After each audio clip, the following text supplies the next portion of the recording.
Hello and welcome to Is This England, a show where we talk about old England games and ask just how England was this.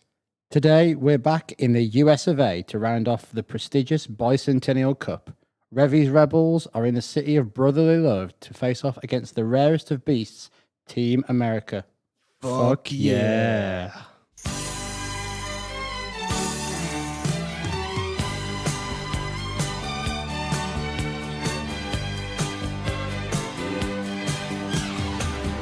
You may be a stranger, that's what time can do. Baby, you mean everything to me.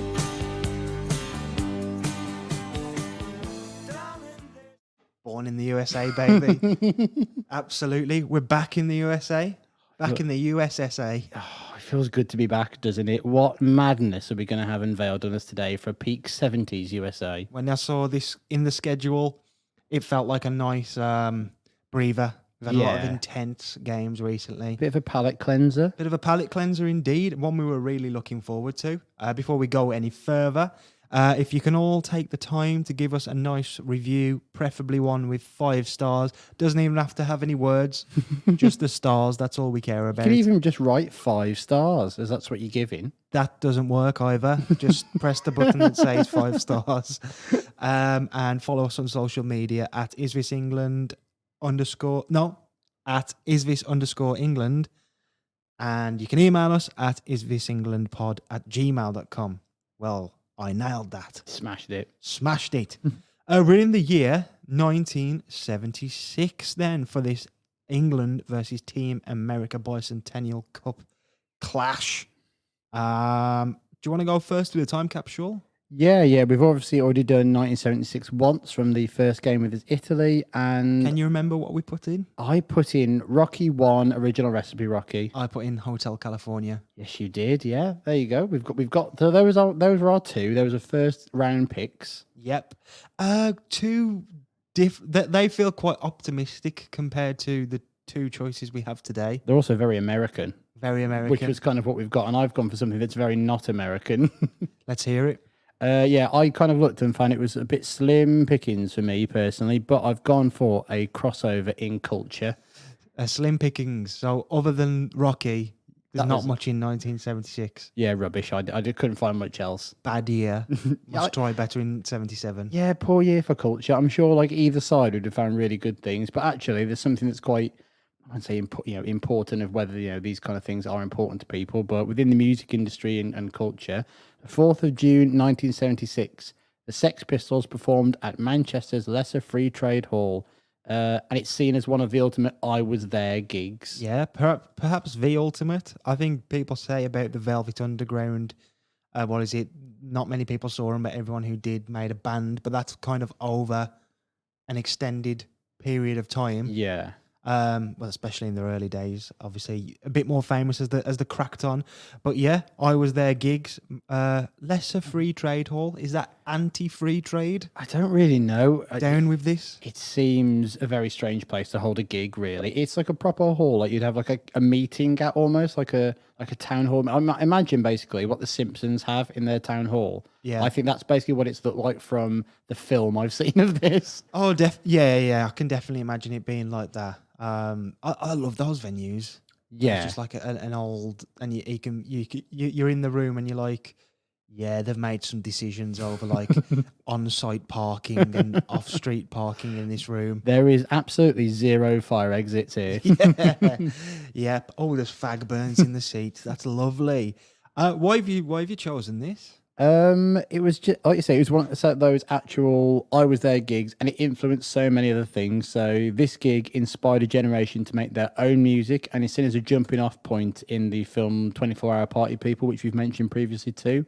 Yeah. People in the room on this night went on to form bands such as Joy Division, Buzzcocks, The Smiths, and The Fall, as well as Tony Wilson, who founded Factory Records and the Hacienda nightclub, which I have previously put in to the time capsule. There's a lot of linkage. It's all intertwining here.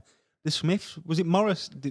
Was Morrissey there? Allegedly, Morrissey was there. He wasn't in 24-Hour Party People, but I think that's more of a aggrandized kind of like, oh well, it's just more fun because these people are in the film to say they're there. Like I kind Yeah. of took that as gospel, but I actually looked into like a guy that wrote the book on this, and he said that the venue capacity actually is around 150 people, yet thousands claim to have been there, and actually it was closer to 25 to 40 people who were in attendance. Wow. And yeah, even just off those bands you listed there, that's like half the attendance of the gig. Yeah. Factually, apparently.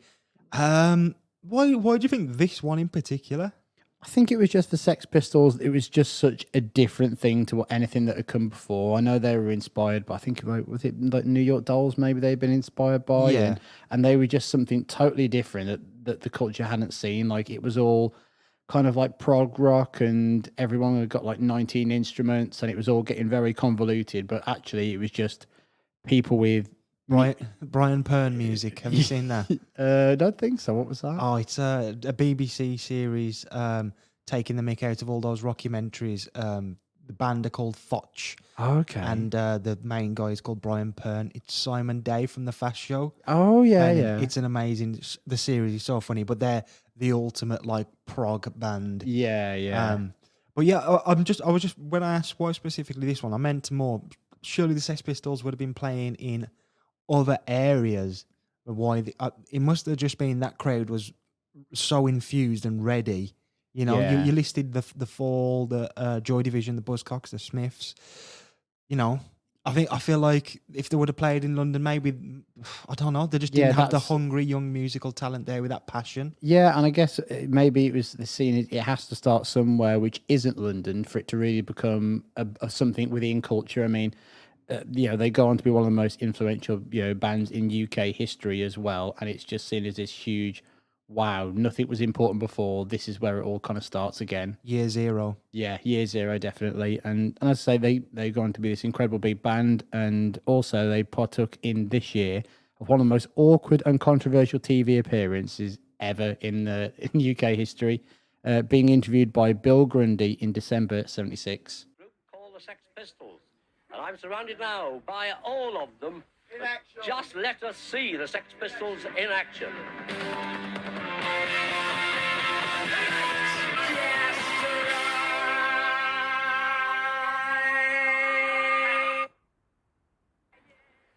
I am told that that group have received £40,000 from a record company.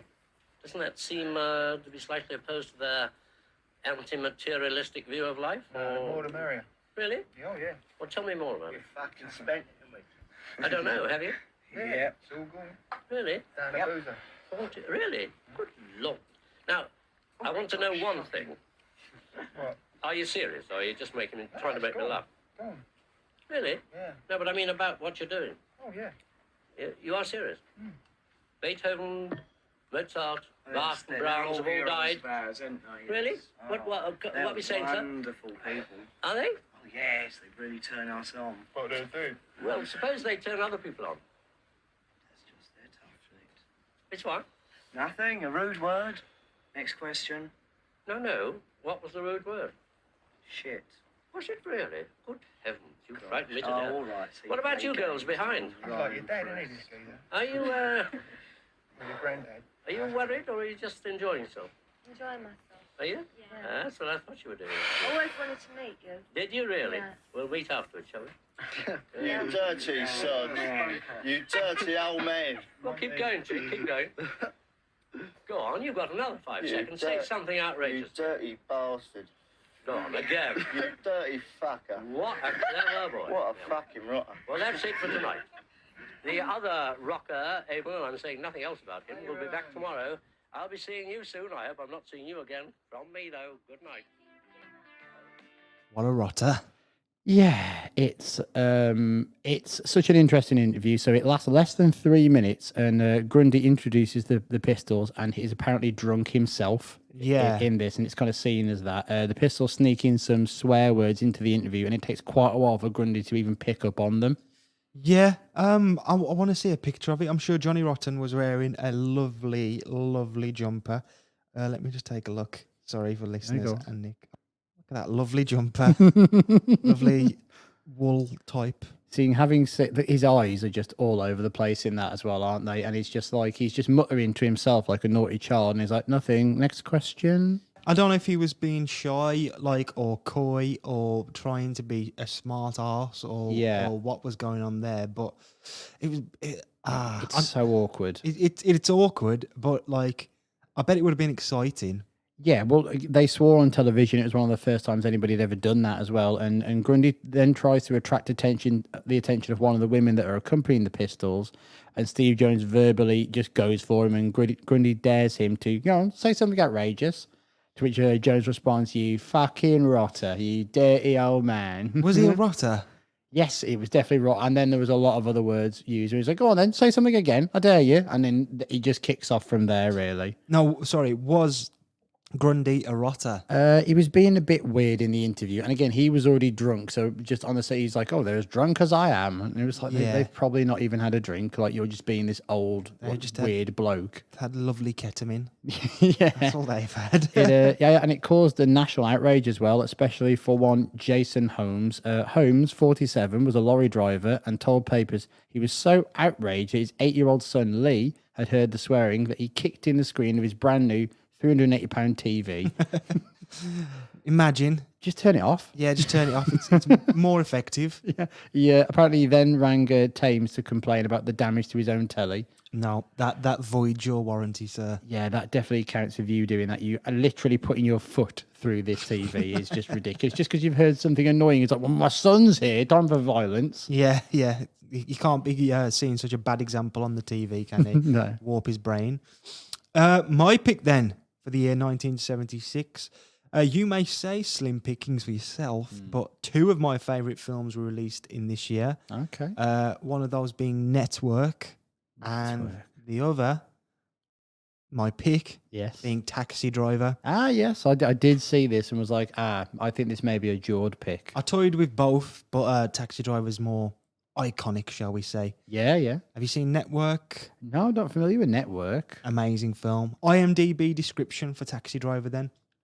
A mentally unstable veteran works as a nighttime taxi driver in New York City, where the perceived decadence and sleaze fuels his urge for violent action. I love this film. It would be number one on my list for so long, maybe even close to a decade. It would have been at the top of my my favorite movie lists. Nothing angered me more than when I showed this to a friend who said it was boring because it was just about a man driving a taxi. It wasn't me, was it? No, it wasn't. There's no subtext at all. Yeah. Or maybe they just sort of edited bit where he was just driving a taxi around, or maybe they were playing Crazy Taxi. Or they just weren't paying attention. They were, oh, he's still in his car, is he? Yeah. When you said it wasn't me, was it? Are you not a fan? I've seen it once and I liked it. It's just one of those films that I saw it when the weight of expectation was so, you've got to watch this film. Like, you just have to. And then you just go, okay. And I watched it and I really enjoyed it. But I think I've got the DVD in it. And I've just like never picked it up again. Just going, I don't know when the occasion is when I'd watch that. Like, what am I going to be wanting to watch almost? It's a hard watch. Yeah, but it was great. I really liked it. But it's picking it up again. There's so much weight with it. I kind of go, when am I in the mood for it? True. The movie was made on a budget of $1.9 million. And a lot of the actors taking part took a pay cut to get the job done. Robert De Niro received $35,000 for his portrayal of Travis Bickle. It would go on to make $28.9 million in returns, making it one of the top 20 grossing films of the year. I think it's sort of very much like the Sex Pistols. It's all about the dirt and the dinge, and there's no sheen to it. Yeah. There's no sweetening the pill. This is the reality that whoever, in this case, Martin Scorsese, wanted to portray. Film critic Roger Ebert summed up his thoughts on the film, saying, "Taxi Driver is a hell. From the opening shot of a cab emerging from clouds of steam to the climactic killing scene in which the camera finally looks straight down. Scorsese wanted to look away from Travis's rejection. We almost want to look away from his life, but he's there all right, and he's suffering." And I don't know why it's such an appealing film to me. I just love that, it is so dark. Yeah. It goes all in. Robert De Niro is amazing, like amazing in it. Obviously, everyone knows the image, the mohawk, and the sort of the green army jacket. But one thing that struck me the last time I watched it was how beautiful the music is. It really is an incredible score, created by Bernard Herrmann. It actually was his final score before his death in December 1975. The movie is dedicated to his memory. I don't really have much else to say. I think there's not much I can add that Roger Ebert couldn't, or IMDb, or stats about money, which I've given. I think all the information's there. Go and watch it. But just if you do watch it, listener, it's not just about a man driving a taxi. No. That's all I'll say. There's more to it. And it's maybe the occasion and the people you watch it with as well. For something I saw on Twitter the other day, and it was like me watching Taxi Driver with my partner whenever something bad happens, and he just says, "Oh, I do think he's gone too far now." I'd say watch it on your own. Yeah. I think I watched it with my partner last time. Watched it was the first time she'd seen it. And that was good because she got it. Yeah, And was like, I really enjoyed that. Let's move forward. Yeah. Let's move forward. Why are we talking about today's game? England versus, lest we forget, Team America. Fuck yeah.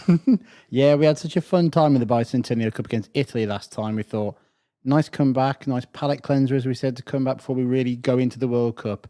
Let's just have a bit of silliness and weirdness and, craziness around this as well, just to go, yep, ticked up the Bicentennial Cup. We've always got it there now. Yeah, I think when we looked at the Cup, the Bicentennial fixtures first time, we wanted to jump straight into this. There's only a 3-game tournament. The Brazil game didn't really seem worth watching. The Italy game was a good score, and it looked interesting, so we picked that one, knowing full well that we'd come back to this as the finale. So before we get into the game, we're going to take a look at the state of football, in particular the state of American soccer. We are indeed. Did you like my American accent? I thought it was great. It was just all of America. It was just what we do when we're just like, oh, it's Americans. Yeah, it's just that weird kind of connotation we have with it all. You know who's American? Ted Lasso. But it's not stopped him. No? It's not stopped him at all. He's done very well over in He's done England, very well hasn't for he? himself. You know what? He's Absolutely. doing a good job under difficult conditions, I thought. Let's have a look then. State of American football, American soccer. I am thinking Nazzle. Yes, we go to the Nazzle, really. The North American Soccer League consists of 4 groups of 5 teams split between Northern, Eastern, Pacific and Southern regions. The top 3 from each group would go through to the playoffs, with this year the Minnesota Kicks playing the Toronto Metro Croatia. Which side do you fall on? Are you a Kicks guy or are you a Metro Croatia lad? Toronto Metro Croatia, definitely. That is like, when I looked at that, I was like, that can't be right, that name. I haven't looked at the notes in detail. I'm not going to lie. Is this to do with immigration? Is it a club started by a group of Croatians in Toronto? Yes, it is. So, in 1956, Toronto, Croatia were founded by a community of people with Croatian ethnicity and Croatian citizens living outside of Croatia. The team grew and joined the Canadian National Soccer League in 1962.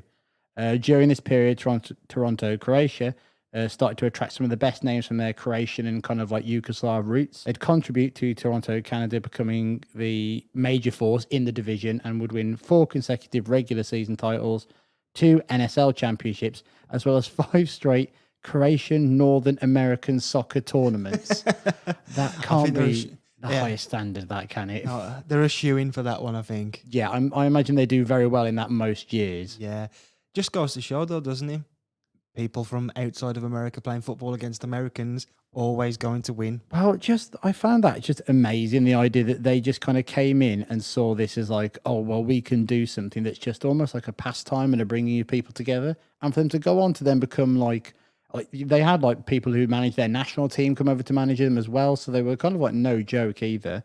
And they were kind of seen as so successful in Toronto. They were like, we can't really stay in just Canada anymore. We've got to go over into the Major League of America too. I see it as like you're over the park, and you in this scenario are American football teams and you're just having a kickabout with your friends and it's all nice and fun.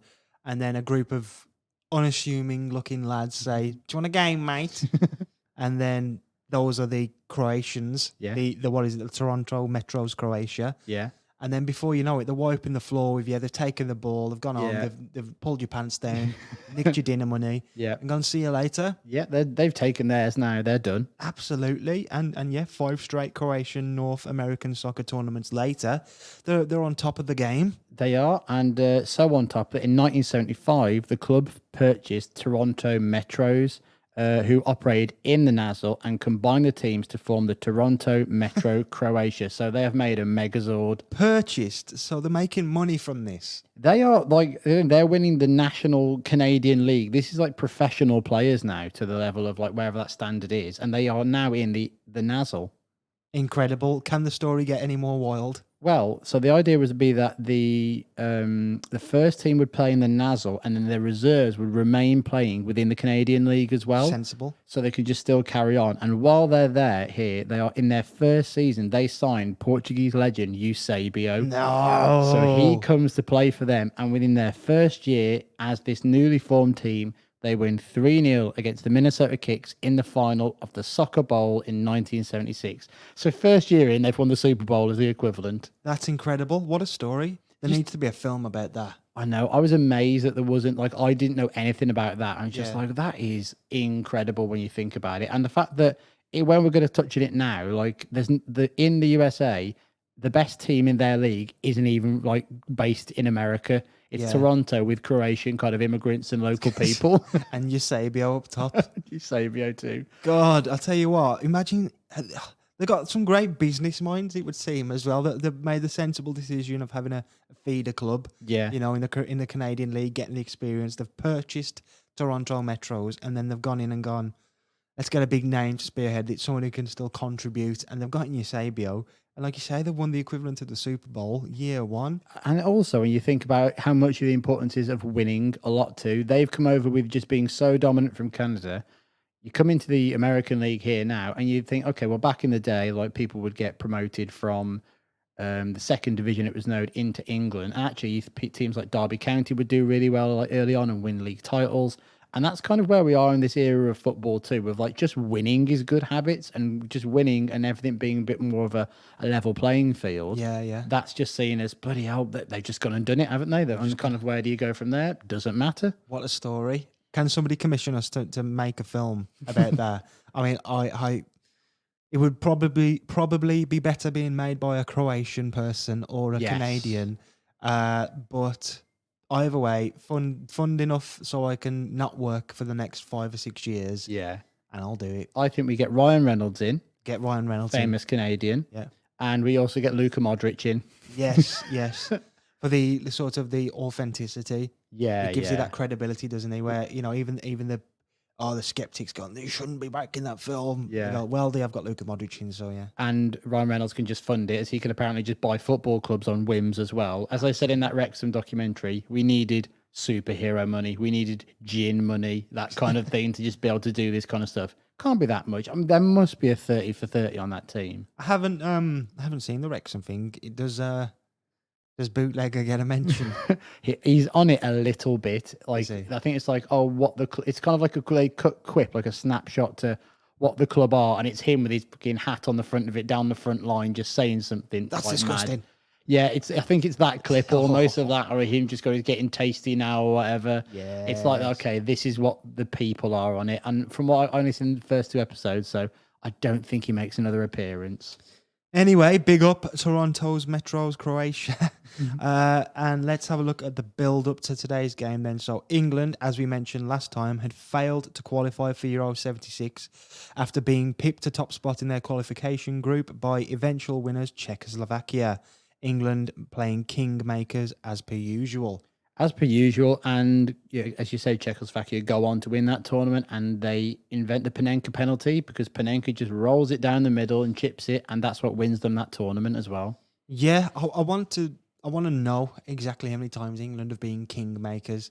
It's not quite like, because I mean, we're kingmakers by losing the final in Euro 2020. In 2020, I know England lost to Brazil in 2002, didn't they? There's too many. There Imagine will how many be. times Germany, it's happened alone. Oh, yeah, definitely. Yeah, I think it would have been 1990, 96 with Germany as well. it happens quite a lot. And there is a bit of sort of like comfort where you kind of go, at least it was a really good team that beat us. Unlike when it was Iceland and it was like, well, they got mauled 5-1 by France the next round. Definitely. Well, we'll see what this World Cup, who we can make kings in 2022. The lack of Euro 76 action meant England had a free summer, which perfectly fitted in with the bicentennial celebrations going on across the pond. A tournament was agreed which would feature Brazil and fellow Euro 76 no-hopers Italy alongside England and Team America. Brazil beat England in the opening game, leading to an experimental team deployed by England in the Italy game. Just worth noting as well that although this is a bit of a wacky tournament, for England, their attention had basically turned to World Cup qualification, and there were some big games with Finland coming up. So Don Revie was kind of using this as he'd kind of treating it like the silly mess that it is, but also going, well, we are playing Italy and Brazil. Can we at least try some players out? If I remember correctly, Keegan wasn't in that Italy game. No, so Keegan was playing in the Brazil game in the first one, and then the Italy game, for some reason, he doesn't play. I think he wanted to give everyone minutes and see what they could do. But at the same time, Keegan was on commentary for that Italy game, and it was just truly a bonkers affair all over the place. It was amazing. But Revie experimented with the lineup and changed it a bit, and it worked quite well. It was bonkers, to use a term which I don't think I've ever used for anything else in my life. England came from 2-0 down to win at the Yankee Stadium. Mick Channon captained England and delivered really on the biggest stage of all. There was a lot of other distractions. You had the sand pit of death. You had God coming through the tannoy system in the crowd. I still think about that so much now. Yeah, you just had a lot of really weird things. It wasn't like any football. It was a good game of football, but everything surrounding it was just so not football. Amazing. You had like the Pearly King that was just sat on the bench. The benches were way too close to like the pitch as well. You also had like just people in the background like dressed up as ABBA essentially at points too, and it was just like, this is amazing. Yes.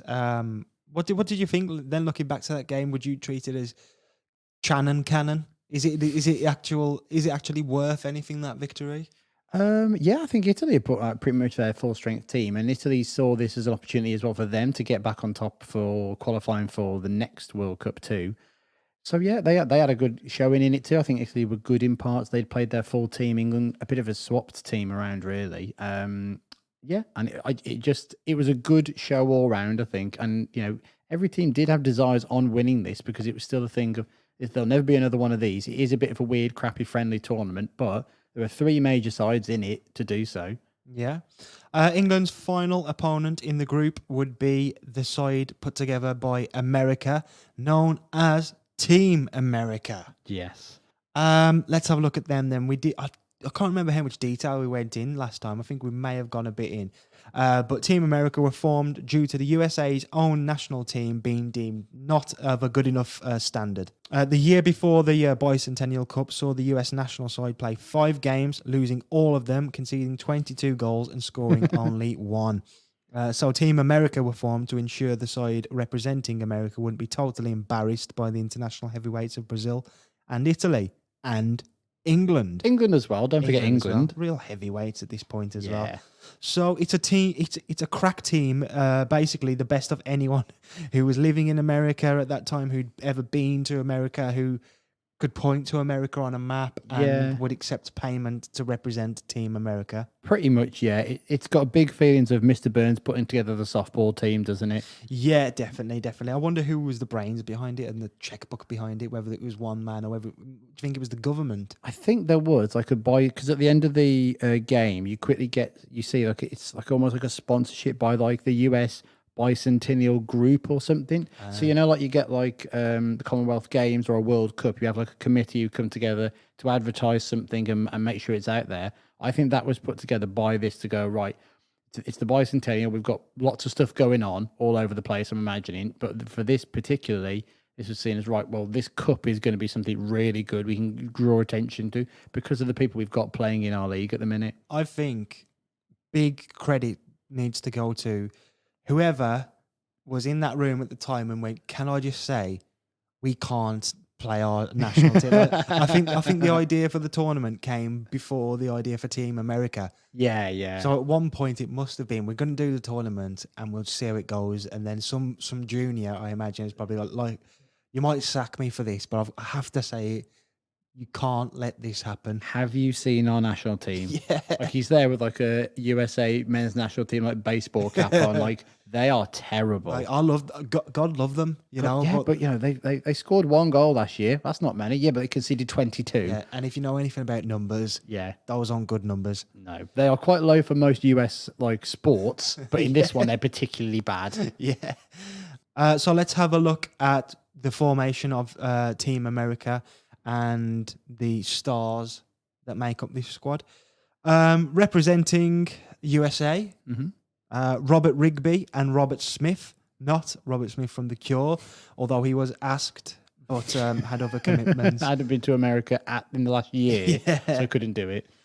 Both Roberts there, Rigby and Smith, were USA internationals and had played for the New York Cosmos.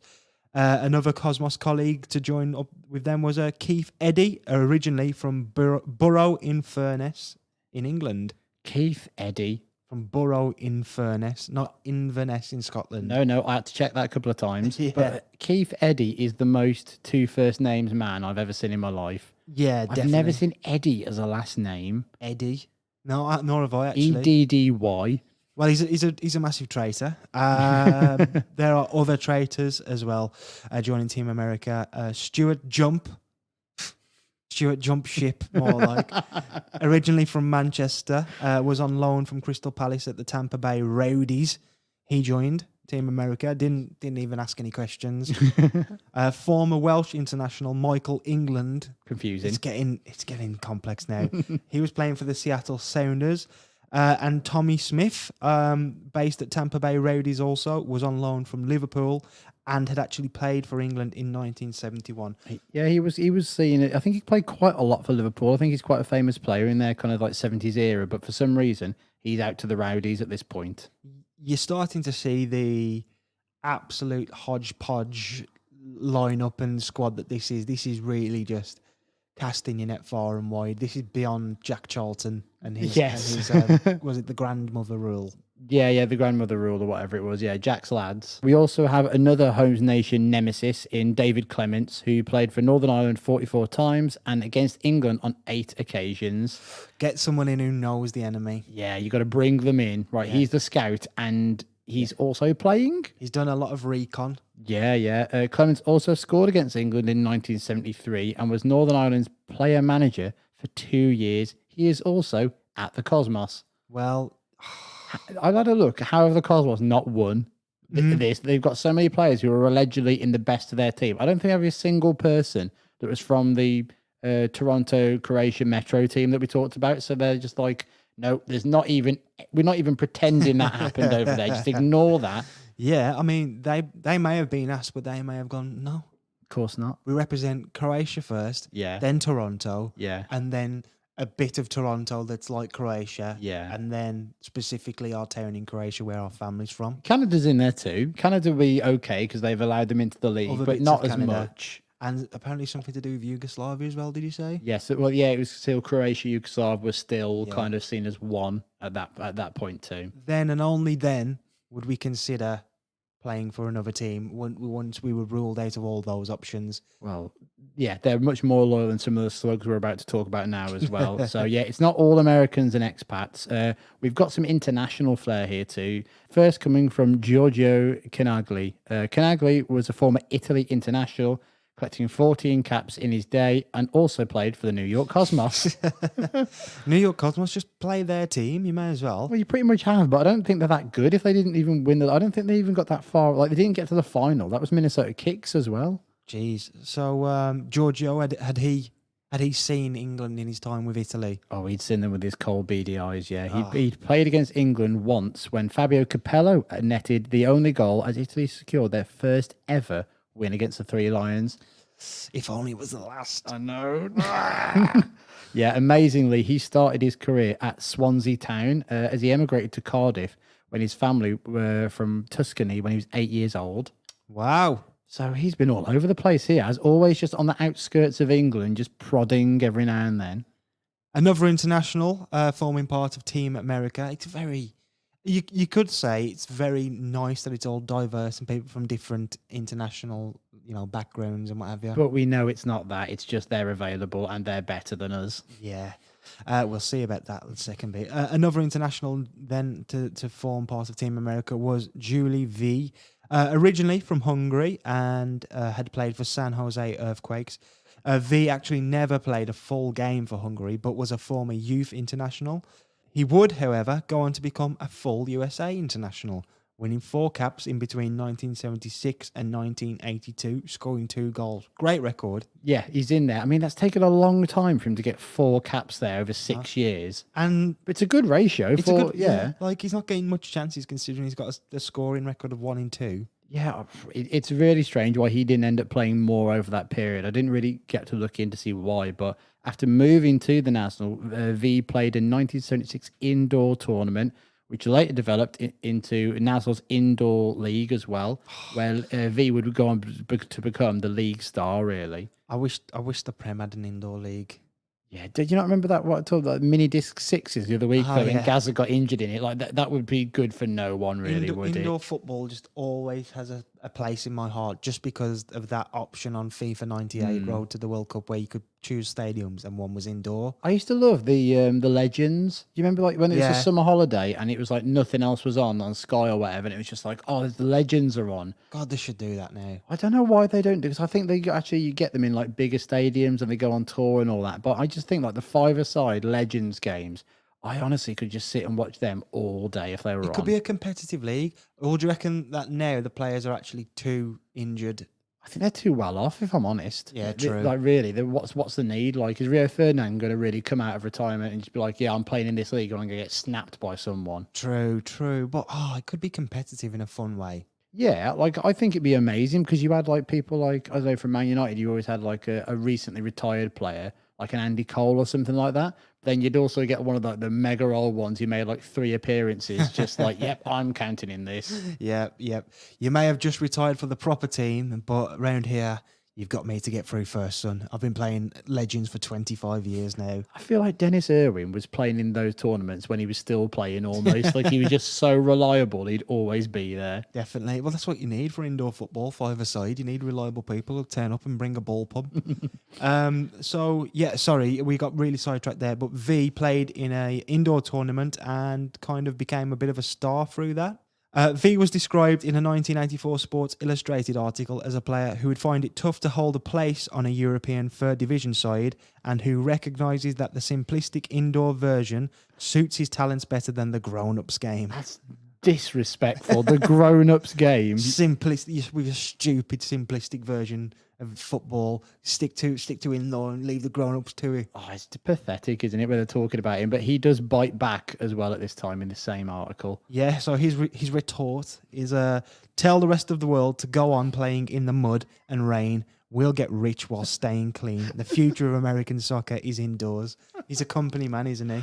My God, he is just so angry, isn't he? Like, I'm assuming they didn't use like that line to him to get him this angry. So he must have like said that and they've gone, well, we've got to take him down a peg or two. But it's like he's being a star of the indoor league. And then instead of going, here's the star of the indoor league, they've gone, he can't do real football. He's not a real man. This is why he's here. He's This got to is- play with the kids and the idiots, basically. Yeah, like you've got the 100 in cricket. Yeah. And if somebody does good at that, I know that they play the other versions as well, but it's not like going, oh, he's done well at the 100, has he? Well done. Well, you do actually get that a lot in cricket. People are very snobby about their own form that they like as well. But it's almost like they're playing like an amateurs game or something, and they're coming up through like the lower ranks of like weekend county games, and it's just like, oh, okay, then. So have you done well then? And they're like, well done. Isn't that pathetic? It's like, well, he's got his own success. Like, what are you doing? Well, he said the future of American soccer is indoors. That was his quote. But the league would last 4 years. And he's shut down in the same year as this article was published. So who had the last laugh? Well, he's got egg on his face, hasn't he? He does. So far, we've got a couple of, true blue-blooded American men in there. We've got some English people, Yes, just English people. Welsh internationals, Northern Ireland internationals, Italians, Julie V, Hungary's indoor football star. So surely that's where the madness ends. That's enough madness for one squad, right? Not nearly enough, no. Team America really pulled a dirty one on us and played one of England's greatest ever players against them. Peter Crouch. It's not Crouchy, he's not around yet. It's Oh, all is right. is it Jamie Carragher? No, it's not either. I could go through the whole 2010 World Cup squad if you like. You want me to extend this joke? No, it's all right. James Milner was still probably playing for the under-21s around now, wasn't he? So he's still there. But yeah, on loan at San Antonio Thunder from Fulham was former England captain and World Cup winner Bobby Bloody Moore. Boo! Splitter. And oh my God, what a disgrace of a man. What money. How dare he go out there and make a living for himself? Yeah, the FA didn't help him actually, did they? No, he had a very bad time with the FA. Actually, Team America probably did more for him than this country ever did. So he played his final appearance for England in 1973 against Italy after England failed to qualify for the 1974 World Cup, thanks to Tomaszewski's big day out at Wembley for Poland. So it's all linked.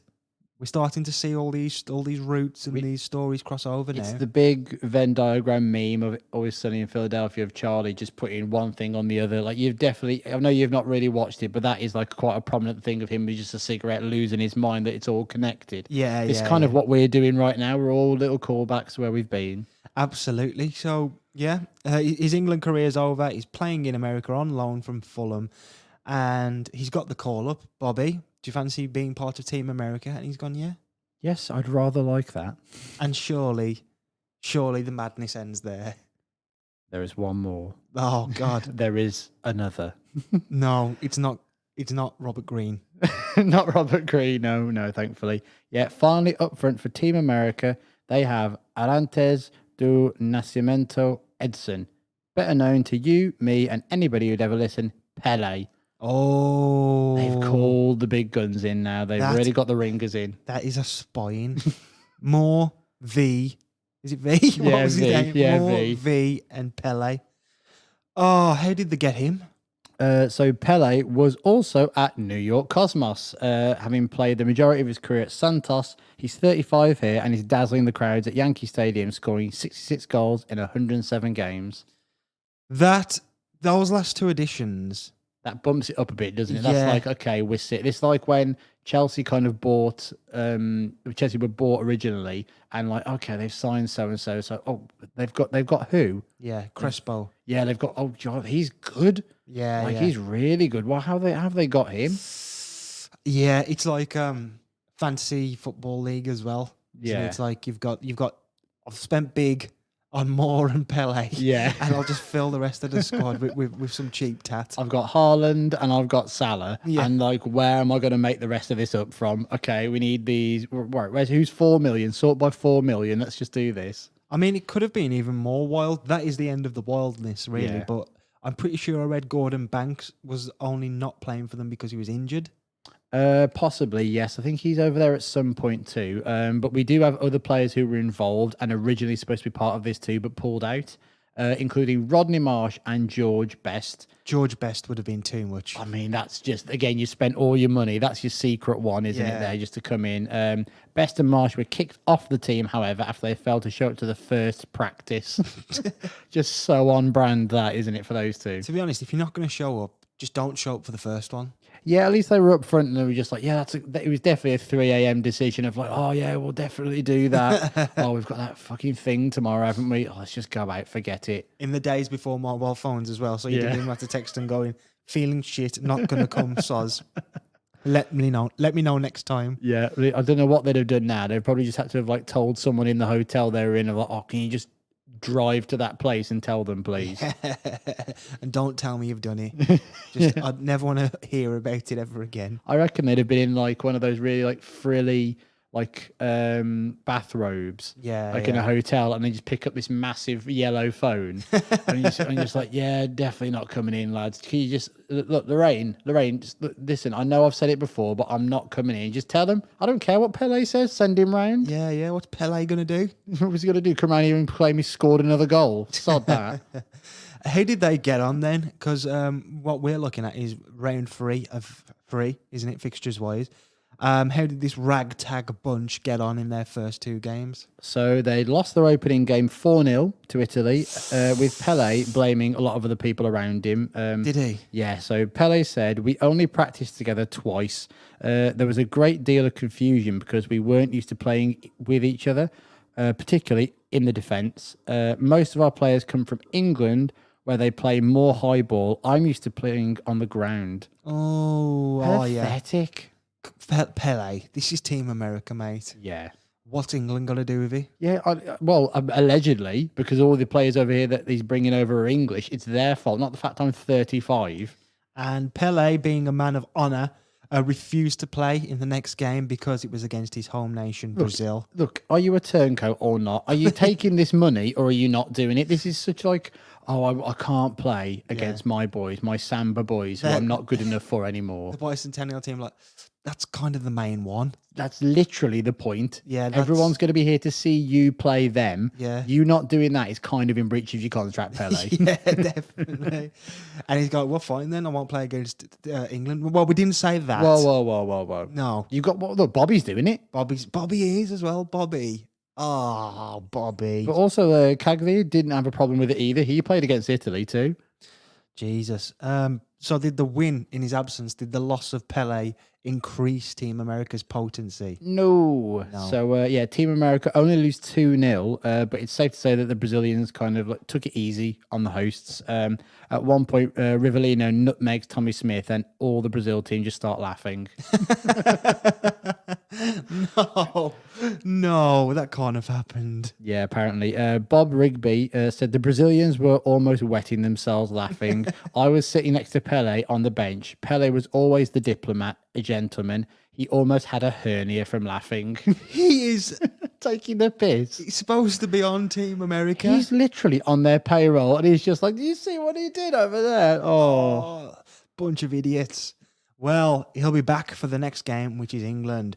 We are looking England versus Team America in the Bicentennial Cup, 31st of May, 1976, at the John Fitzgerald Kennedy Stadium in Philadelphia. That's a mouthful. Yes, it is a mouthful. Fitzgerald, I don't think I knew what the F stood for. No, I didn't either. There's a nice thing at the end of the game where you actually see the scoreboard, and it's got like the whole name of the stadium on it. And I was like, oh, that's quite nice and retro, isn't it? They've full named it. Are you thinking of buying the program for today's game? Because I believe you found it on eBay. I did find it on eBay when I was taking a look through certain things. You can find it for the reasonable price of £18.50 now. Kind of think it is reasonable if it's in good condition and has good content. I think that's there's nothing that can be seen of the inside of the content. I must say, it's just a man on the front with the American Bicentennial Soccer Cup on it and some flags. Well. I thought it would have been a bit more than that because it's such a weird tournament. But I guess like so few people know what it is, they wouldn't know what this tournament was either. You're not going to stumble across it, are you? Really? No. And you're not going to, like you say, you're not going to go searching for it. Anyway, I'll give you the England lineup. Not really too clear on the formation, so I'll give how I interpret it. Yeah. In goal, Ray Clements.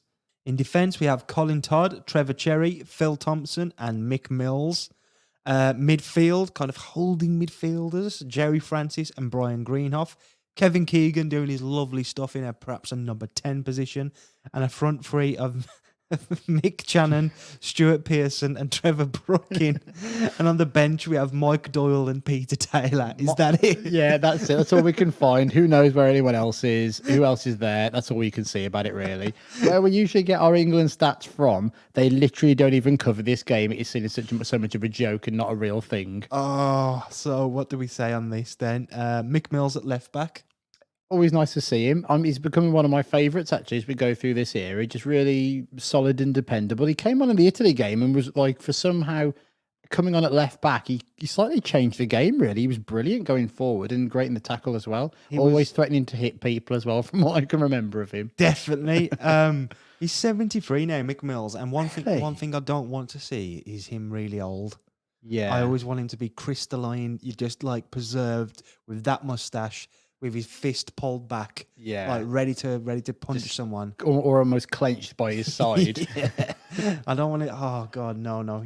Forever young. Yeah. Although I'm sure he's a lovely man in his older age. I'm sure he's lovely then. Yeah. Anyway, don't punch me. Anyway, Keggy, Keegan's in. We've finally got an appearance from Keegan Is on this the right? pitch. is this the first on pitch Keegan? Yeah, because I don't think we see him in the 73 Poland game, but I don't think he comes on because we just spotted him in the background. I was like, oh my God, is that Kevin Keegan? He was like 17 or something at the time. Yeah, really young. And he doesn't play in the Italy game. He's on co-coms, isn't he? We've seen him manage 3 games, and like I say, Yes. co-coms. So he's in the action today at the peak of his powers. Is he the person we've seen the most, do we think? If he's managed England 3 times, I know he was only on the bench for 1 game and this, but we must have done like Scolari. Scolari 3 times. I think we may have seen him. I He's don't up know. there. I don't know, man. I think Channon's popped up quite a lot. Yeah, actually, that's true. I And reckon even like Mills. maybe a Campbell. I think Campbell. We've seen a lot of him actually too, haven't we? Any stats nerds who are able to do those sums, do them. Let us know. We've also just got Jerry Francis, who captains England. I can't quite believe, because we kind of covered him when we were talking about the appointment of Taylor. I can't imagine him as a footballer, and he's not in his 40s with that haircut. To say he hasn't got that haircut, has he? He's got a version of it. He's got sideburns added to it, and it's a bit more out at the back. Yeah. And we've got Ray Clements in goal. Ray Clements, finally. I know. This is a first appearance for Clements after, Shilton's furious, clearly. Didn't Shilton, not go out there because he was like, well, I don't want to carry the drinks for Clements? And then Clements didn't play the first game, so it was Jimmy Rimmer. Jimmy Rimmer, who doesn't make the bench today, apparently. Well, yeah, again, he may be there, but we just can't tell, can we? It's noted by our commentator for the day that this is likely the strongest England team that they can field, and that barring any accidents, this is the team that should face Finland in the upcoming World Cup qualifiers. So England going strong to end the bicentennial. Yeah, I think they're almost going. I think they said an hour after this game, they're heading to the airport to come back to England. I think they play because in these summers we've covered with England in the 70s and 80s, they just go on forever.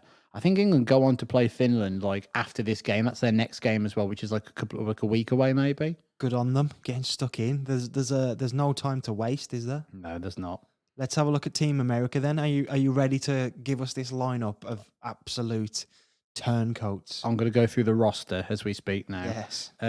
In goal, we have Robert Rigby, and then we've got Robert Smith, Keith Eddy, Bobby Moore, Michael England, and Stewart Jump. I mean, just words, really, isn't it? We also have Julie V, Tommy Smith, Dave Clements, and Giorgio Canagli, and the Pele. The Pele. The Pele, as he's known. The bench consists of Scullion from Scotland, Chandler from the US of A, and Kowalski from Poland.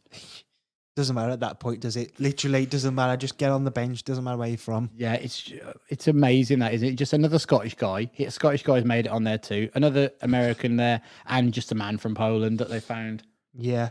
Not really much to comment because there's nothing to compare it to before or after, is that, other than the fact that we've already discussed that Bobby Moore and Pele are playing. Yeah, and the commentator runs through the team and just kind of breezes past the idea that some of these people who were English-based actually play for American clubs. Like, he'll just go, oh, there's Tommy Smith of Liverpool, just not talking about the American club that he actually plays for, and he's on loan. And this did make me wonder. I wonder if these previously English-based players went over just for this tournament, maybe, because they're all on loan. It seems weird that England at this time would be sending, their clubs would be sending players out on loan to America. So to kind of get acclimatized and stuff, do you think? Or just to be eligible. Maybe they've done a deal when they say, actually, we'd like Stewart Jump to play and be part of this Team America thing because we've scouted him, or, he will come. So maybe that's the idea. They've gone, this is the person we'd like. As part of the bicentennial, we'll pay for him to go over there and pay his wages, maybe. I mean, you could just put him on a trampoline and he doesn't even have to fly there, does he? Old Stewart Jump. He could just jump there. The kits, too unique kit, really. Team America's very unique because, again, never happened before or since.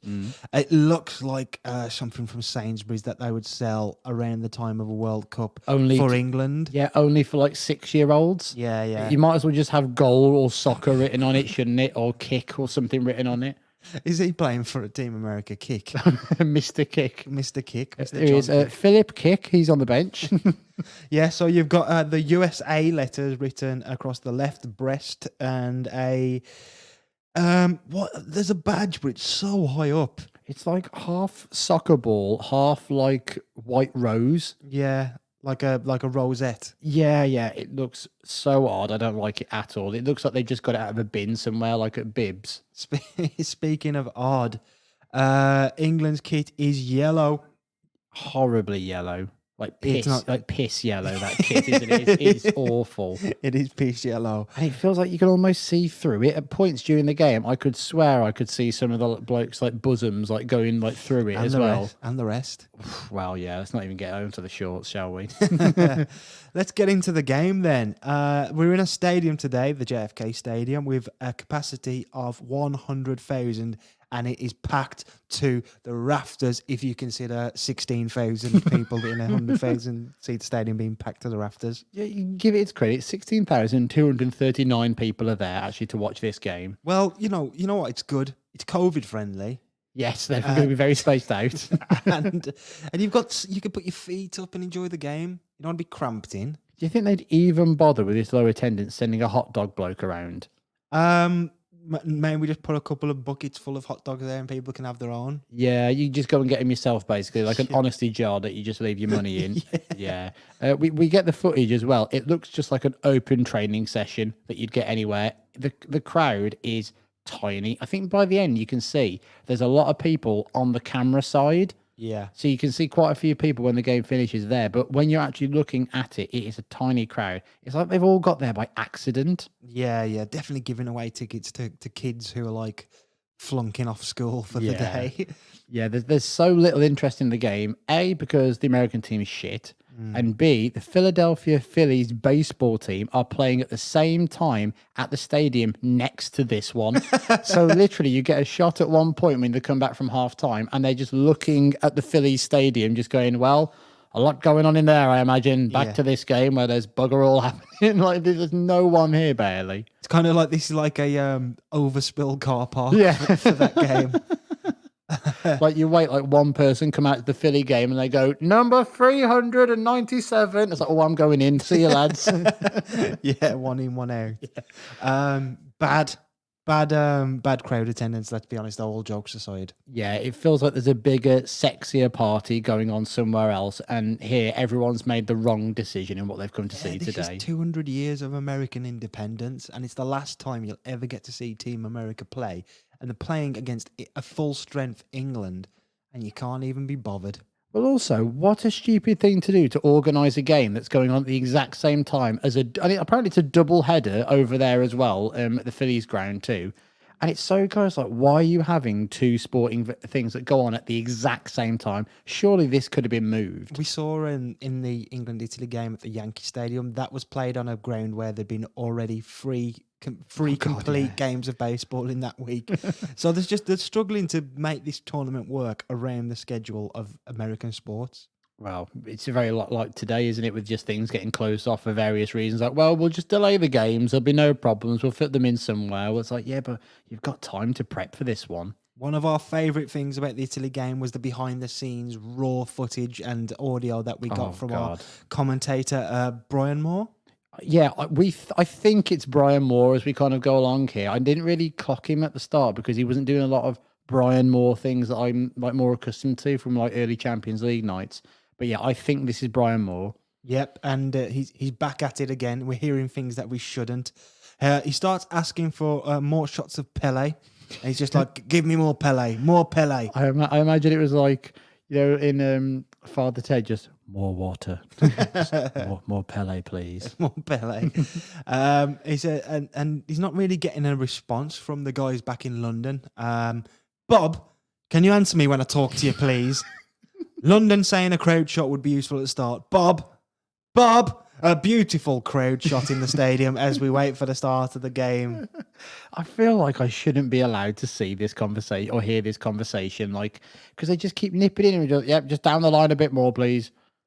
Down the line a bit more, please. Yes, and there. And it's just like whoever Bob is just having none of it and doesn't want to answer Brian, do they? But it's so interesting again that why can we see this? It's know. so interesting. But I really loved it in the first game when didn't Italy score right at the end? And he was like, it's offside. Like he's so partisan and definitely like in the Italy games we did in the 90s as well. Him and Atkinson are like basically trying to coach England through that last game, aren't they too? I love Brian Moore on this. Absolutely. Although he can't really see the game at points as well. Yeah, in the middle of like the commentary, he's basically saying that he hasn't got any pictures, but he hopes everyone at home has. Yeah, that's nice of him. Like really, really unnecessary. And also Moore goes, V spells his name, V-E-E, if you can believe that. It's like, yes, I can believe that. It's 3 E's. Also, why are you saying V-E-E? Triple E. It's just V-triple-E. That's not hard. Triple's been invented by now.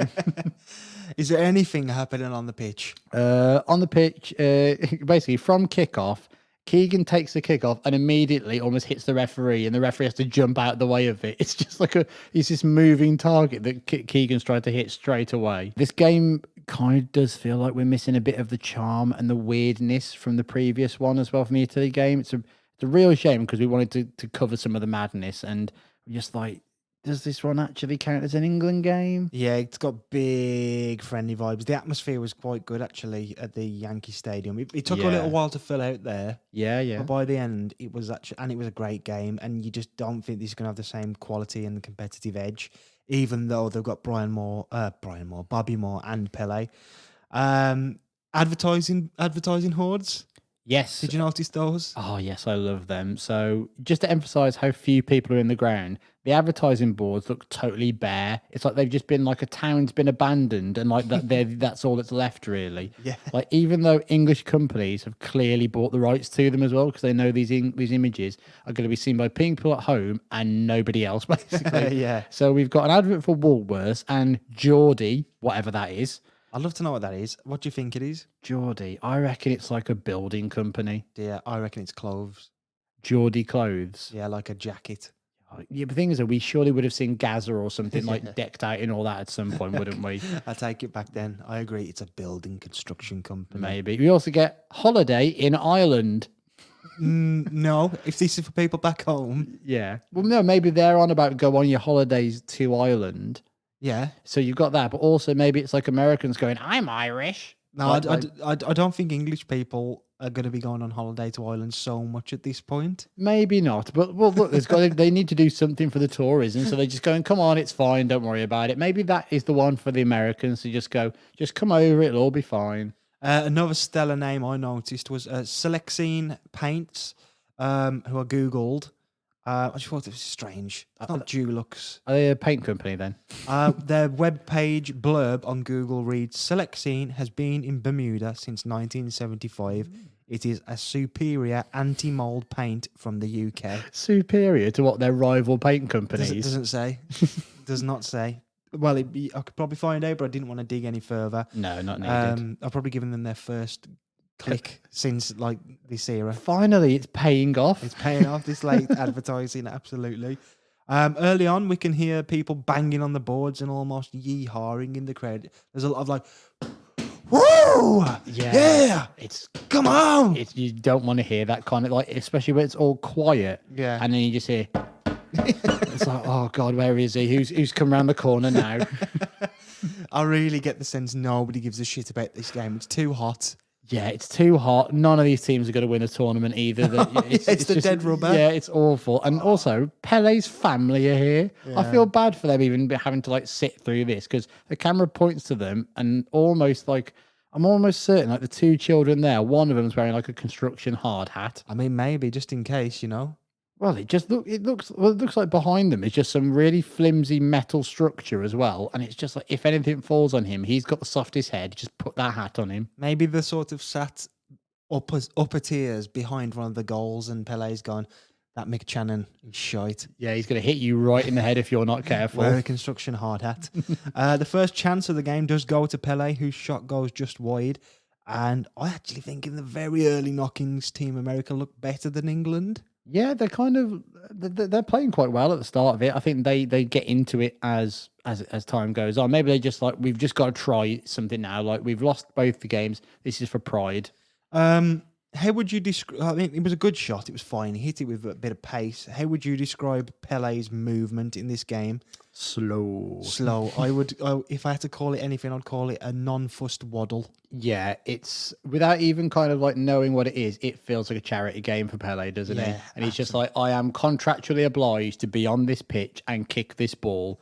I will do my best because people are watching, but I have no like contractual need to score or try. Or be competitive. No, in any way. I don't need to make No. this competitive. Look, I'm here to kick a ball and that's it. It's almost like the reverse. Have you seen that Griezmann basically can't play like a certain amount of minutes for Barcelona? Yeah. It's like he's got to complete this 90 minutes and he's like just on the clock, just at his watch every 2 seconds.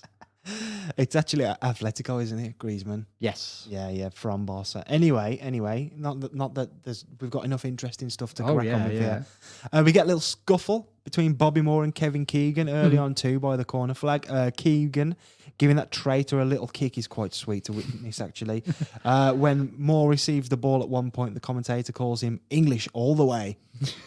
Disgusting. English all the way. Like playing for Team America. I know, yeah. Well, he's still English. Look at him. He's still kicking other people. Because it was like, here's so-and-so, and they're Polish. Oh, here's Scottish. And here's Bobby Moore, English all the way. Oh, proud English playing for America. Yeah. Obviously, it's America in the 70s, and they can't just have a normal pitch. And we get one weird spot on the section where they're having their little scuffle. You can see it just off the side. There's like another sand pit that's not on this pitch. Don't you think it looked like there was a line? Because when they had the scuffle, it was like going out for a goal kick or a corner, basically. Yeah. And they were both kind of using strength against each other there. But I think Bobby Moore thought it had already gone out. And then was like, Yeah. oh shit, no, there's another line, and that's the actual line. There does look like another line, doesn't there? It's like really marked poorly, this pitch. And there's another line you can see that goes past the sand pit, which also looks like it's been recently filled in, like with grass too. It's just a shit show of a pitch, isn't it? Another one produced. Somehow, Team America managed to get 2 good chances in quick succession. A really hard free kick, I forget who took it, fumbled by Clement, and then your man Julio V taking on pretty much the entire team.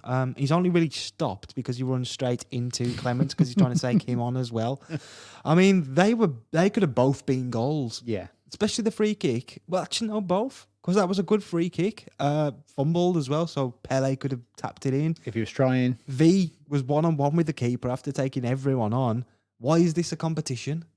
In terms of... Like, why is it actually competitive? I know we've joked, but Team America, we haven't really spoke about England chances. We spoke about Keegan giving... more a bit of a kick. Yeah, that's as close as we come. And I think actually they've think America have had 3 good shots. Yeah, I think they've just not woken up, really. Have they? They were starting very slowly in the Italy game as well, going 2-0 down. So you just think maybe they're just not good stars. And in honesty, this isn't a very good England team. We've clearly seen that as well in this era. True. Well, lovely Trevor Brooking is brought down and England do have a chance from a free kick. Keegan and Brooking, the men standing over this free kick. Pele doing a bit of organising in the American wall. Some 24 yards out, slightly left of centre. Played there for Kevin Keegan and hit into the corner of the net.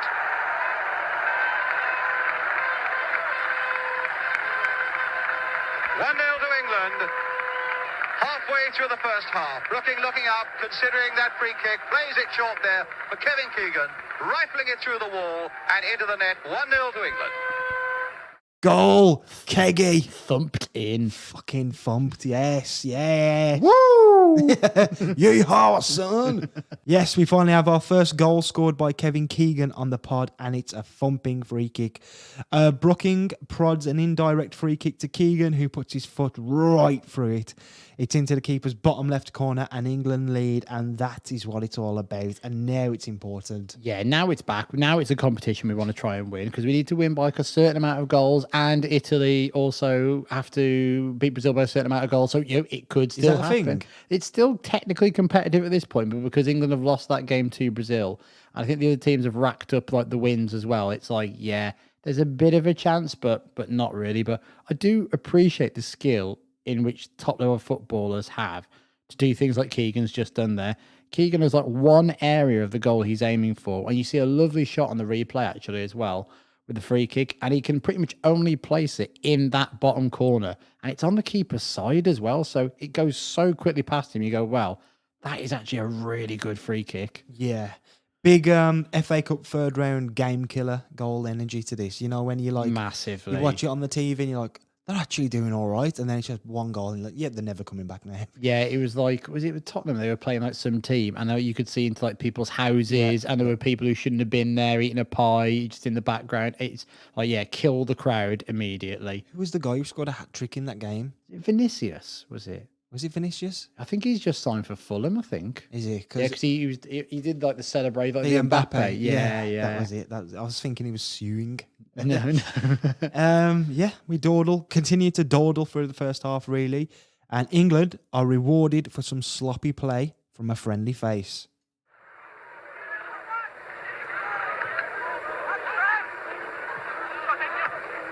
Smith, oh, he gave that away. Pearson now to Shannon. Now, will he take on his pair? No, he won't. Keegan's in there. Number 2 for Kevin Keegan. Beautiful piece of opportunism there by England. Shannon spotting the opening. And what a tremendous run from nowhere by little Kevin Keegan again. It really came from nowhere. Shannon spotting Keegan's run. Look at Keegan going through there. Beautiful timing, beautiful finishing. 2-0 to England. Kevin Keegan's second goal, and the second for England as well. Oh, Tommy Smith, what have you done, mate? Cheers, bro. Yeah, Smith gives the ball away in a dangerous position with Team America caught out at the back. Excellent ball comes across the penalty area by Shannon, and Keegan charges in ahead of his man, sticks out a leg, and just Mighty Mouse it into the corner, doesn't he? He really does, yeah. It was a lovely ball from Mick Channon, I have to say.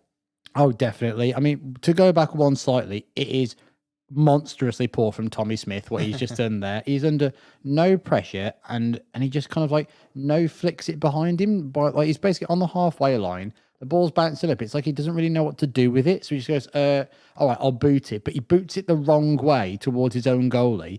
And he just drops midway in his own half. The England players are just on it straight away. Yeah, it's a lovely run and sort of outstretched leg from Keegan, as you say. I think Mighty Mouse in it is a good way of describing it. Just pure like, come on! Just get it in there. Keegan's playing like he's taking this seriously. I mean, I guess both sides are, but he's allowing himself to become the deciding factor. He's not going like, it's just a show, you know? Well done. They're not a team. He is like taking this mega seriously. Like he almost like runs over and picks the ball up again, like they're behind in the tie or something. Yeah. And yeah, the effort he's putting in compared to Pele, they're doing different sports here as well.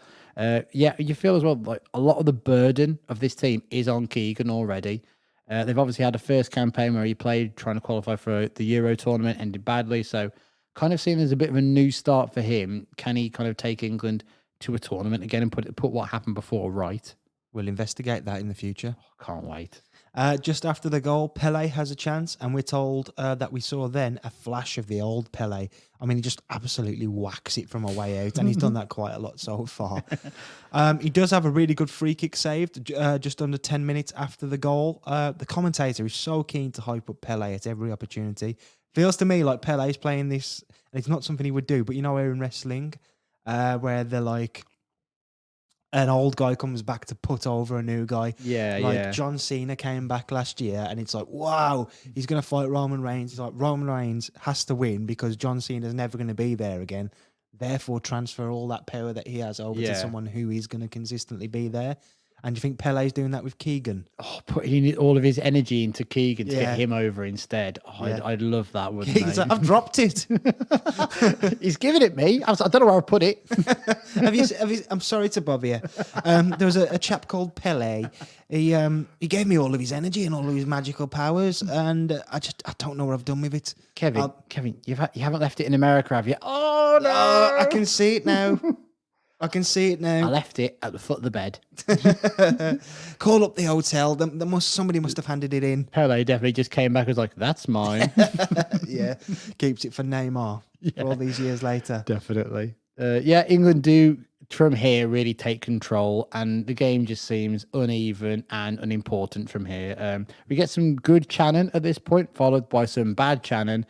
He beats 2 players down the left, is about to cross the ball, and then Comedy falls over while completely missing the ball. It is brilliant at that point. He's just like totally takes a big swing on his arse immediately. Good Channon and bad Channon. It's always just constant Channon. That's in there, isn't it? We get to halftime. A good start for Team America, but after the goal, it becomes very one-sided. We do get a shot, as you mentioned, of the Philadelphia Phillies Stadium, which is hosting the double header. Moore tells us that the Phillies have won 16 of their last 19 games. So good going. Yeah, good going. I assume you could leave, watch this game, and not miss anything from the baseball game that's going on across the road. You're not really here for that long, are you? I was going to say, compared to a game of baseball. Yeah, That's a good because idea. it's there for you're there for what feels like literally days. I know I'm not into cricket, and you go back for 5 days and all that, but a double header on the same day just seems like madness. We see a very unflattering image of Kevin Keegan at halftime as well.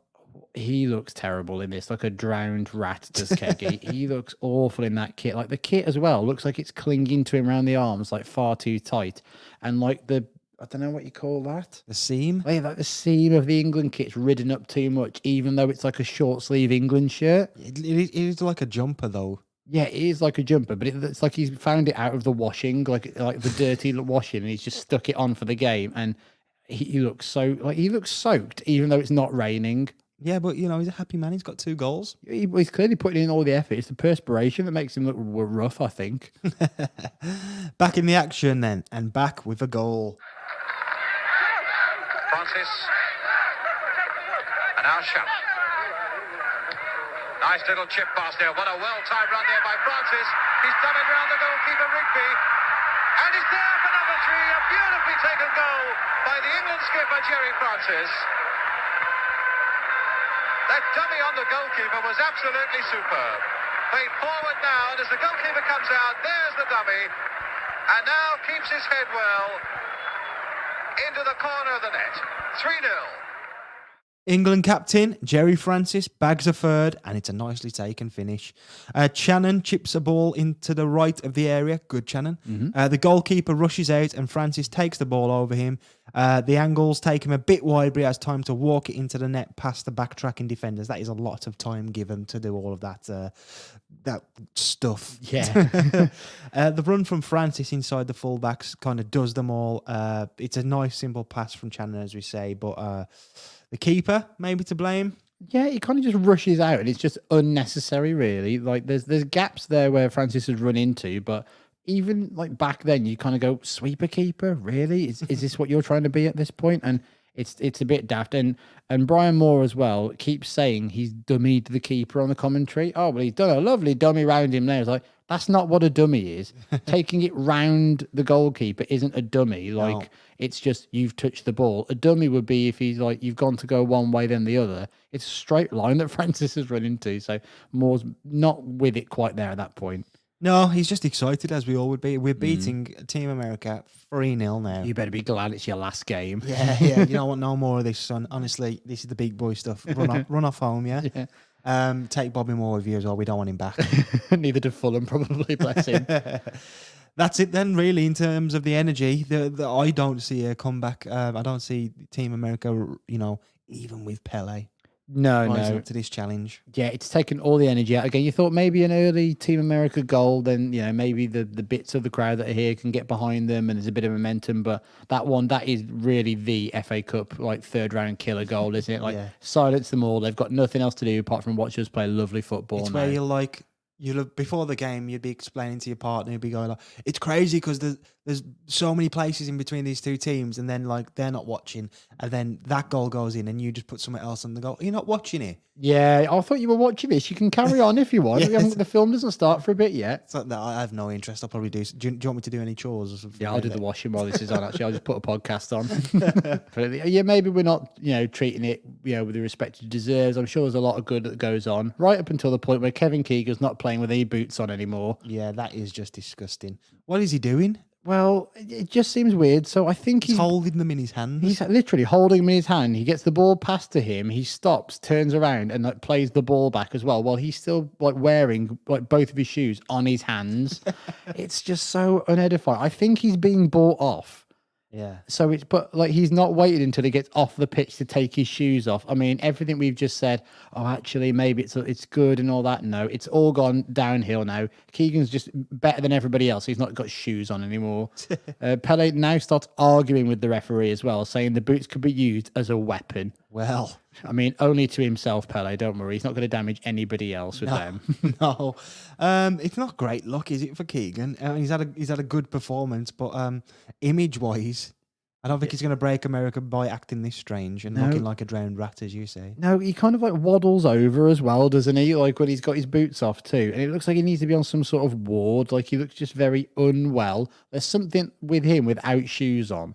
Yeah. It's just really strange. Like it's just like, oh, I shouldn't be able to see this. I mean, ref, please just rid us of this silliness. Pele.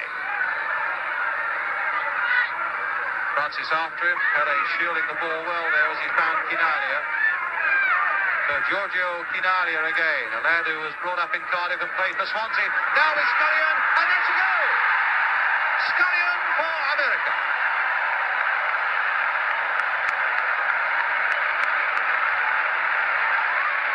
Quinalia, the Italian international, did well here, and Scullion was lurking, as you can see, the number 12, and his finishing was really first class into the back of the English net. America 1, England 3. Stewart Scullion, the scorer for America.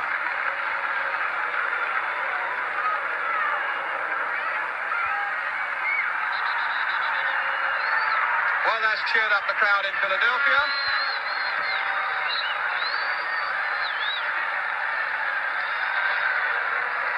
And it's only the second goal that England have conceded on this three-match American tour. Now, what am I saying? Of course, they conceded 2 against Italy as well. It's the 4th goal they've conceded. The silliness continues. Yep. We're never going to be rid of it. No, it's just always here, isn't it? Yeah, it continues as England accidentally concede with a little time remaining. Pele wanders kind of towards England's goal just as, someone shouts at him, "Come on, Pele, wake up." It's like, fuck off. Imagine if you just turned around like, what? Yeah, wake up. Do you know who I am? Do you know what I'm on? Yeah. I'm getting paid for this. Oh, mate, I'm going to wake up in silk bed sheets tomorrow morning while you go back to your fucking ranch. Oh, definitely. Canaglia turns and finds himself on the edge of England's box. Someone tries to cut out the pass to Scaloni, but can't do it, and Scaloni just charges through the middle of England's box and prods one past Clements. Yeah, prod indeed. A bit of wackiness to continue. I mean, does it end? Oh, no, I mean, there's like 2 guys that are like kind of running around the side of the pitch with USA flags, and it's just like so unedifying. Really, like this is all they've got to cheer about. And even in this kind of like Michael Scott benefit race for the cure game, that is a poor goal for England to concede, isn't it? Yeah. Brian Moore takes a total leave of his senses and announces that this was only the 2nd goal England have conceded on this tournament, completely forgetting the 2 goals they also conceded in one game against Italy last time out. He quickly chuckles and corrects himself. Probably more embarrassing for England is that this is the first and only goal Team America have scored through the entire tournament. Yeah, Big moment, really. Yeah. That had to happen. Did England take a dive? If it was going to happen, it was going to be against England, wasn't it? Like the gods would just smile on the fact of like, it is you, England, who concedes this goal by a team who don't exist in 3 minutes. And 3 minutes later, we are done. As the final whistle goes and the American tour is over for England, defeat against Brazil, victory against Italy, and here today against Pele and the Americans. Another victory, America 1, England 3, with their goals coming from Kevin Keegan 2, Jerry Francis 1, Stewart Scullion having replied for the American side in a spirited last few minutes. And it's over. The great American experiment has been a resounding failure. Screw you, Bobby Moore. I never thought I'd say that on this podcast. For the memory of Bobby Moore, bless him. Yeah, when we started, is this England? I feel bad. the words "screw you, Bobby Moore," and I meant it as well. Ah, come on, we didn't mean it. He's done actually out of anybody there. I think Moore plays quite well in that game for what he's worth. He's up against a rabid Keegan and all these other guys who are trying to just basically get in shape for their next game in Finland. This is really like Brian Moore keeps calling it.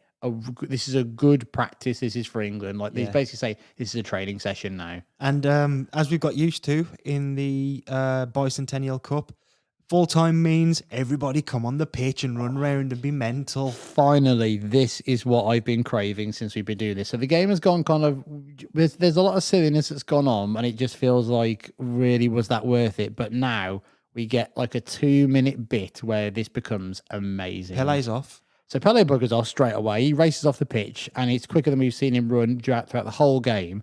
I assume it's because he's the biggest star there, and he doesn't want to get mobbed by anybody. But I don't think there's really much like worry in that. They're all so far back, like in their seats. It'd take age for them to all like clamber over them and get to him. And in fairness, he probably just wants to go and watch the rest of the baseball game, I think. But they do get on the pitch. Oh, they're on their pitch. Don't worry. They arrive. We cut to Revie, who I think he's starting to enjoy his on the pitch interviews. He looks very much like he's like running for president of America, and you've got people, it does. Vote Revie, man. This guy.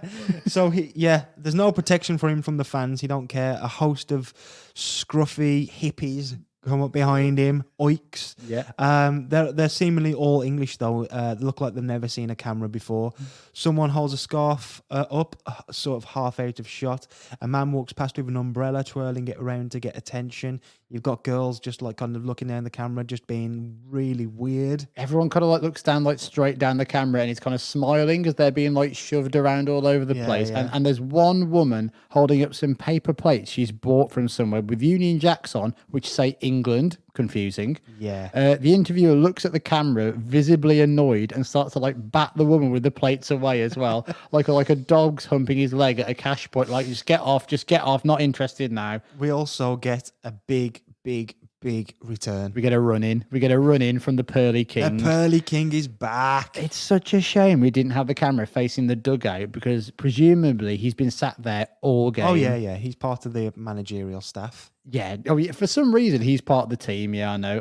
And as the interview ends, there's a guy trying to get in the shot, and he looks exactly like the interviewer as well. He's like, Phil, do you remember me? Phil? It's like, oh God, my brother's here. Yeah, his brother.